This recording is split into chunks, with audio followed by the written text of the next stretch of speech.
పండిట్ భీమ్సేన్ గురురాజ్ జోషి ఫిబ్రవరి 4, 1922, జనవరి 24, 2011 గౌరవార్థకుపసర్గ పండిట్ హిందూస్థానీ సంప్రదాయంలో కర్ణాటక నుండి వచ్చిన గొప్ప భారతీయ గాయకులలో ఒకరు.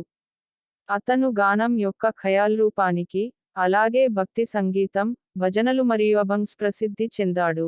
జోషి హిందుస్థానీ శాస్త్రీయ సంగీతం యొక్క కిరాణా ఘరానా చెందినవారు. అతను తన కచేరీలకు ప్రసిద్ధి చెందాడు మరియు 1964 మరియు 1982 మధ్య Joshi Afghanistan, Italy, France, Canada మరియు USA, న్యూయార్క్ నగరంలో పోస్టర్ల ద్వారా కచేరీలు ప్రచారం చేయబడిన భారతదేశం నుండి మొదటి సంగీతకారుడు అతను.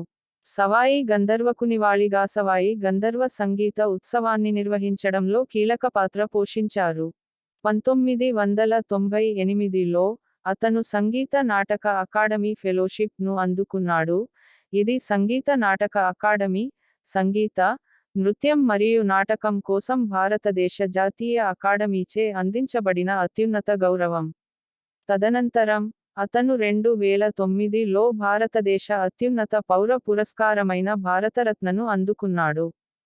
జీవితం తొలి దశలో భీమ్సేన్ జోషి 1922 ఫిబ్రవరి 4న కన్నడ దేశస్థ మధ్వ బ్రాహ్మణ కుటుంబంలో గురురాజరావు జోషి మరియు గోదావరిబాయి దంపతులకు ధార్వాడ్ జిల్లాలోని గడగ్లో జన్మించారు, అది బ్రిటిష్ ఇండియాలోని బొంబాయి ప్రెసిడెన్సీలో ఉంది. అతని తండ్రి గురురాజ్ జోషి పాఠశాల ఉపాధ్యాయుడు. 16 మంది తోబుట్టువులలో భీమసేన్ పెద్దవాడు.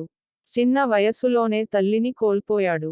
చిన్నతనంలో, జోషి సంగీతం మరియు హార్మోనియం మరియు తాన్పురా వంటి సంగీత వాయిద్యాలతో ఆకర్షితుడయ్యాడు మరియు తరచూ సంగీత బృందాలతో కూడిన ఊరేగింపులను అనుసరించేవాడు. ఈ వ్యాయామం తరచుగా అతనికి అలసిపోతుంది మరియు అతను ఎక్కడో ముడుచుకుని నిద్రపోతాడు. అతనిని కనిపెట్టే ప్రయత్నాలు విఫలమైన తర్వాత అతని తల్లిదండ్రులు పోలీసులను ఆశ్రయించవలసి వచ్చింది. విసిగిపోయిన అతని తండ్రి గురురాజాచార్య జోషి జోషి చొక్కాలపై, గురువు జోషి కుమారుడు అని వ్రాసి పరిష్కారాన్ని కనుగొన్నారు. ఇది పని చేసింది మరియు బాలుడు నిద్రిస్తున్నట్లు గుర్తించిన వారు అతనిని సురక్షితంగా అతని ఇంటికి తిరిగి జమ చేస్తారు. ప్రముఖ గాయకుడు ఇనాయత్ ఖాన్ వద్ద శిక్షణ పొందిన కుర్తకోటికి చెందిన చన్నప్ప అతని మొదటి సంగీత గురువు.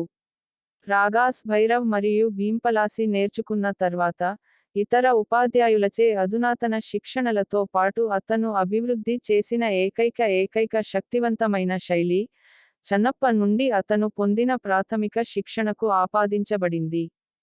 గురువు కోసం వెతుకుతున్నారు. జోషి చిన్నతనంలో అబ్దుల్ కరీం ఖాన్ యొక్క తుమ్రీ, పియా బిన్ నహీ ఆవత్ చైన్ యొక్క రికార్డింగ్ను రాగా ఇనోటీలో విన్నాడు, అది అతనికి సంగీతకారుడిగా మారడానికి ప్రేరణనిచ్చింది. ఈ సమయంలో, అతను కుండ్ గోల్లో ఒక ప్రదర్శనలో పండిట్ సవాయి గంధర్వను కూడా విన్నాడు. 1933లో, 11 ఏళ్ల జోషి ధార్వాడ్ నుండి బీజాపూర్ కు మాస్టర్ ను కనుగొని సంగీతం నేర్చుకోవడానికి బయలుదేరాడు. రైలులో తన ప్రయాణికులు అప్పుగా ఇచ్చిన డబ్బు సహాయంతో, జోషి మొదట ధార్వాడ్ చేరుకుని, తరువాత పూణే వెళ్లాడు. తరువాత అతను గ్వాలియర్ కు వెళ్లి, ప్రముఖ సరోద్ వాద్యకారుడు హఫీజ్ అలీ ఖాన్ సహాయంతో గ్వాలియర్ మహారాజులు నిర్వహిస్తున్న మాధవ సంగీత పాఠశాలలో చేరాడు. అతను ఢిల్లీ, కోల్కతా, గ్వాలియర్, లక్నో మరియు రాంపూర్ లతో సహా ఉత్తర భారతదేశం చుట్టూ 3 సంవత్సరాలు పర్యటించాడు, మంచి గురువును కనుగొనే ప్రయత్నం చేశాడు. అతను రాంపూర్ ఘరానాకు చెందిన ఉస్తాద్ ముస్తాక్ హుస్సేన్ ఖాన్ ను కలుసుకున్నాడు మరియు 1 సంవత్సరం కంటే ఎక్కువ కాలం ఉన్నాడు. చివరికి, అతని తండ్రి జలంధర్ లో అతనిని గుర్తించడంలో విజయం సాధించాడు మరియు యువ జోషిని తిరిగి ఇంటికి తీసుకువచ్చాడు. సవాయి గంధర్వ 1936లో, ధార్వాడకు చెందిన సవాయి గంధర్వుడు అతని గురువుగా ఉండటానికి అంగీకరించాడు. గురు, శిష్య, ఉపాధ్యాయుడు, విద్యార్థి సంప్రదాయంలో జోషి తన ఇంట్లో బస చేశారు. జోషి సవాయి గంధర్వ వద్ద శిక్షణ కొనసాగించాడు. జోషి మొదటిసారిగా 1941లో 19 సంవత్సరాల వయస్సులో ప్రత్యక్ష ప్రసారం చేశారు. మరాఠీ మరియు హిందీ భాషలలో కొన్ని భక్తి పాటలను కలిగి ఉన్న అతని తొలి ఆల్బం, మరుసటి సంవత్సరం 1942లో ఇచ్హిమ్వి ద్వారా విడుదల చేయబడింది. తరువాత జోషి 1943లో ముంబైకి వెళ్లి రేడియో ఆర్టిస్ట్ గా పనిచేశాడు. తన గురువు సవాయి గంధర్వ 60వ జన్మదినాన్ని పురస్కరించుకుని 1946లో ఒక సంగీత కచేరీలో అతని ప్రదర్శన ప్రేక్షకుల నుండి మరియు అతని గురువు నుండి ప్రశంసలు పొందింది. 1984లో, అతను తన 1వ ప్లాటినం డిస్క్ ని అందుకున్నాడు, ఈ అవార్డును అందుకున్న మొదటి హిందుస్థానీ గాయకుడు. హిందుస్థానీ శాస్త్రీయ సంగీతం. జోషి యొక్క ప్రదర్శనలు డెక్కన్ హెరాల్డ్ యొక్క ఎస్.ఎన్. చంద్రశేఖర్ వంటి సంగీత విమర్శకులచే గుర్తించబడినవి. ఆకస్మికత, ఖచ్చితమైన గమనికలు, అతని అసాధారణమైన స్వర శిక్షణను ఉపయోగించుకునే అయోమయ, వేగంతో కూడిన తాన్లు మరియు లయపై ప్రావీణ్యం ఉన్నాయి. అతని ప్రత్యేకించి మధ్యలో గాన వృత్తిలో, అనగా 60 మరియు 70లు, జోషి యొక్క అత్యంత ప్రసిద్ధ మరియు గుర్తించదగిన లక్షణం ఏమిటంటే, అతను వేగంగా మరియు పొడవైన ఆకర్ తాన్లను ఉపయోగించడం, ఇది అద్భుతమైన మరియు దాదాపు సాటిలేని శ్వాస నియంత్రణకు ఉదాహరణ, అయినప్పటికీ అతను సర్గం తాన్లను చాలా అరుదుగా ఉపయోగించాడు.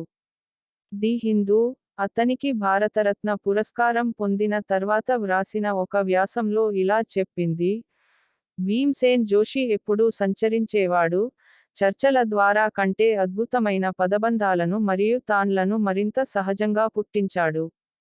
జోషి అప్పుడప్పుడు సర్గం మరియు తిహై-లను ఉపయోగించారు మరియు తరచుగా కిరాణా ఘరానా యొక్క సాంప్రదాయిక కూర్పులను పాడేవారు.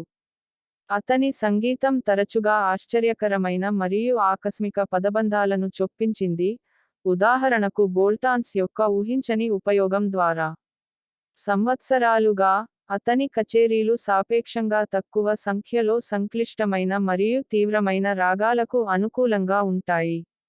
అయినప్పటికీ, అతను హిందుస్థానీ శాస్త్రీయ సంగీతం యొక్క అత్యంత ఫలవంతమైన ఘాతుకులలో ఒకడు.